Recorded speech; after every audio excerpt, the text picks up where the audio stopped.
Yo guys, what's going on? It's Irmocus back for another video. This is going to be another 2v2 tips and tricks analysis type video. I'm just going to be going over really quickly, as fast as possible, what's going through my head when I'm trying to decide what to do in a 5-5 situation. So, a lot of times when I'm watching back viewers gameplay or somebody else's gameplay, I'm watching a stream of someone playing competitively, and they're doing 2v2, 3v3, really doesn't matter, and they're in a 5-5 situation. They just kind of either play super passively, don't know what to do, they just kind of wait for something to happen. They play way too aggressively and just throw out all strategy. Or they just call something stupid like, let's hit mid. What's that really mean when you say, let's hit mid? A lot of times when I'm watching back a viewer's gameplay or something and they say, let's hit mid, I want them to explain on that or go further in depth with that when they're explaining to their teammate what they actually want to do. If you just call let's hit mid, what's that really mean? You're just both going to run in mid and hope something happens. You're both going to challenge the same side. What are you going to do? Is one going to go right side, one going to go left side on Arsenal here? Or are you guys both going to challenge the guy on the right side? If you don't see them, what are you going to do? You need to communicate that at the beginning of the round as fast as possible. That way you and your partner are on the same page. When you guys are on the same page, you guys actually have a game plan instead of just running in mid and hoping something happens. So, obviously this game goes 5-5. We're playing a team that was pretty experienced. I think they had 50-60 matches under their belt for this season. And so obviously they play a lot. They're really experienced doubles team. And so it did go 5-5. Obviously, we didn't want it to go 5-5. We were much better than these guys, but when it does go 5-5, you have to remember you need to clutch up, right? Obviously, everybody wants to clutch up 5-5, but if you want to be a good team, you have to clutch up. You have to win these first, especially if it's your host. You really need to win that game. So I'm just gonna run through each of their offenses and I'm just gonna speed through this whole game, show you guys what they were doing. That way, I can show you guys what's kind of going through my mind going into the 5-5 situation. So first round, they're going to be on defense. They're going to hit mid. They're not going to see us. They're going to back up. We're going to play a B. They're going to push. So we're going to end up winning that round. My teammate clutches up 1v2. Alright, so this is their first offense. This is what we want to pay attention to because they're going to be on offense the last round. So, they're going to hit mid. They're going to get fried by me. I get a two-piece there. Let's see, this is their next defense. They're both going to play mid again. They're actually going to win that one. So we're kind of just trading rounds right here. This is going to be their next offense. They're going to play A. Now they've played mid one time, A one time. Got to keep track of that. They're going to play A. I think they lose this round. No, I think they win it. They win it on time. So now they've played mid one round, A one time. We're going to play mid on this defense. They don't see us. They back up. We're not at B. We play A late, I believe. Actually, what do? We play super slow this round. That's another thing. Try to change up your strategies as much as possible. A lot of people just like these guys have played mid almost every single round. Change up your strategies. Play slow one round. Play fast one round. Hit something together one round. Spread out one round. Just change things up. It really makes it really hard to play against you guys. Alright, this is their next offense. They're going to play mid again, so they now play mid twice. A once. I think they're going to lose this round. Yep, they lose this round. My teammate clutches up. They're going to play B on this defense. They don't see us. We're going to play an A. You see, we've changed things up on every offense. We've played mid some. We've played A some. We've played B. So it's really hard to predict a team that plays like us. They actually do win that round just because there's some miscommunication on my part. They're going to play offense for a third round. So now on their fourth offense, they played middle 3 times and A once. Did I say they played offense on their... That did not make sense. They've played mid 3 rounds and A 1 round on their offense. You're going to see we're at B. We're going to come in and we kind of expect them to be here. So we're actually going to clutch up. Actually, I want to show you guys this round from our perspectives. So we're going to play B. We don't see them here, so we're going to check mid just because we heard them. Teammate's going to get this kill. And we're looking for this guy. We see him. We're both kind of shouldering, challenging together. We see him. I see that he's pushing out behind this part. I'm watching my teammate right now, but I see he's pushing out. I get this guy one shot in the vents. I don't know why my teammate did not understand what's going on, but we realize we have bomb down right here. So what you want to do when you have bomb down is just play together, watch bomb. This is a really bad situation where we're both sitting here. Because if he slides out the door, he can, or if he doesn't slide out the door, he just like peeks out the door. He can kill one of us, slide away, or he can see one of us through vents, get away, there's just a lot of bad timing that we could get right here with this 1v2, or this 2v1, I guess. So instead of playing this, we're going to go play corners in the middle room, because we can still hear bomb, but we can actually like get a trade. So he's just going to sit up on top, and I'm going to sit on this side. We're just waiting for him. He can see bomb, and you're going to see he tries to jump in and kill my teammate, and we kill him. So that was a good round by us there, but let's keep track. They've pushed mid 3 offenses and A 1 offense, so they're going to be on defense this next round.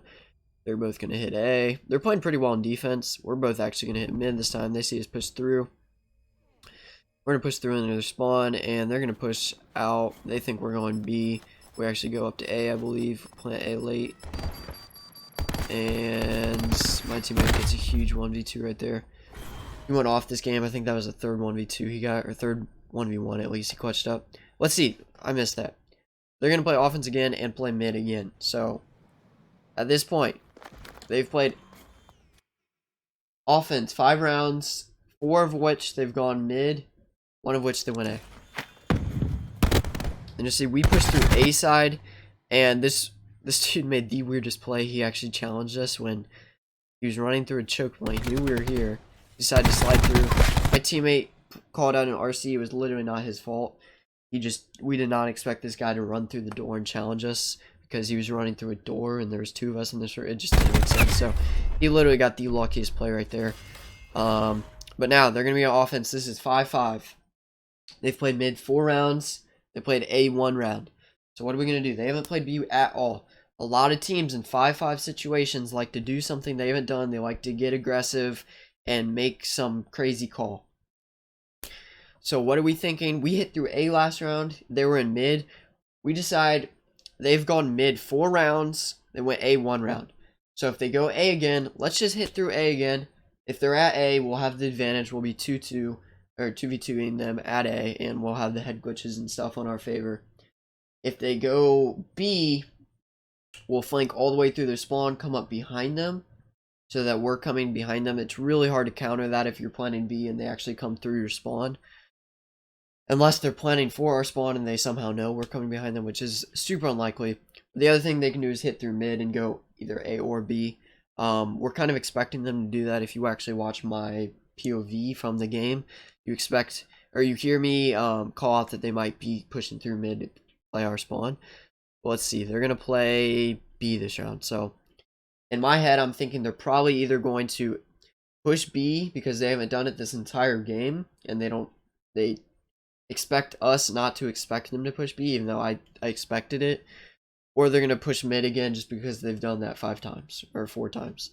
So for me, I'm just going to push through A with my teammate. We're going to stick together, and we're going to come up behind them if they're B, come up behind them if they're mid, and hope that if they are A, that we can just get the trades and win that round. So 5-5, I call that we're going to push through A. You see we're already all the way through A. We're going to go through their spawn this time just because they killed us in kitchen last time. So we're going to run through their spawn. You're going to see that they're clearing out B. They have one guy watching over the Maddox, one guy planning it with the SOG. They don't have an ICR, which is a little weird for B, because if we were on the back, we'd probably win this round with an ICR. But you're going to see we're already behind them here. So my favorite thing to do when you're at B is you never know if somebody's sitting on that barrel watching the flank. So I like to jump down here low and climb up the ladder. Now you're going to see I tell my teammate to wait at this you know, at the wherever he's at right here. So he's just going to wait for me to get up the ladder. That way we can push at the same time. He's going to shoulder. He sees one. This other guy's obviously not going to be back here with him. He's going to be watching the front or something. I don't see anything left. So I'm just going to challenge this guy. So now my teammate and I both killed this guy. And you're going to see the other guy knows that we're both on the flank. So he has a decision to make. He either has to run away, but the bomb's planted for the side, or he has to challenge us. I think he's going to run away, so I actually tell that to my teammate. My teammate's just going to be running at him, and he gets killed around a corner. Now, I come around this corner right when my teammate gets killed, and you're going to see I time it out. He's either going to re-challenge me from this way, or if I don't see him within about 2 seconds, he's going to be on my right.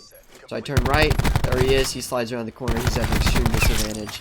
I pick up that round, and they were shooting our bodies, so I had to give them a little disrespect before the game ended, but we clutched up that 5-5. So, moral of the story is, don't hit A4 offenses, and when you're playing in a 5-5, if you're on offense, try not to do something too predictable. They pushed B for the first time, which for me, that was pretty predictable. And for us, we just hit our bread and butter. We pushed through A, and if they went through mid, we were able to flank them. If they went through B, we were able to flank them. If they went mid to A, we would have been at B side, and we could have gone through our spawn again. So we just had a lot of options. We stayed together. We hit that flank. We timed things out well. That is how you call a 5-5. You want to stay together, do something not too extreme, play smart, and just hope that you guys can get your trades, time things out, play patient. But when you're on offense, from their POV, do not play too slow, do not play too reckless, and always be sure to watch your back, I guess. That'll be it. I hope you guys enjoyed this little 5-5 tips. Hope this helped you guys out a little bit. If you guys didn't see my last video, I'm actually on vacation, so I'm recording this video a little early. It'll be up probably 3 days after I leave for vacation, and then it'll probably be another 3 days before you guys get another video. I was only able to do these two before I get back from vacation. But I'll be back probably the 26th, 27th. If you guys want to see more content, be sure to subscribe, comment. I try to respond right away. And that'll be it for me. I hope you guys enjoyed. I'll see you next time.